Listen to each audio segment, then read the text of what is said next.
Hi guys, this is Lori from WTI, and I just wanted to share with you these new hiking shoes I got for my son. He's starting his new school year, so he needed a new pair. So I got these ones. They are really nice. I really like them. First off, they are supposedly waterproof. So we get a lot of rain in our climate down here, so his shoes usually get wet. So they say that this is a waterproof shoe. It's got a really nice durable rubber outsole, and it has a lot of traction on there. Like the grooves are really deep, so he loves running in them. He says that it makes him super fast.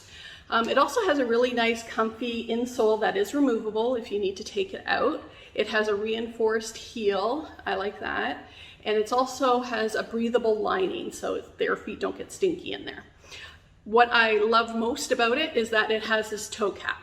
Now, every single one of my son's shoes, this is where it gets a hole in it, because the way he fidgets around, it seems to always hit there, and he always gets a hole in there. So I'm really looking forward to these ones, since it does have a reinforced toe cap there.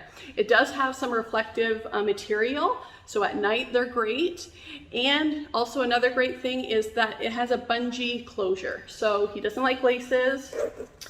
So we thought we would try this out with the bungee closure. He seems to really like it. Guys, this seems like a really great shoe. So far it's been great for us, nice and flexible. I think you're gonna like it, but that's just my point of view.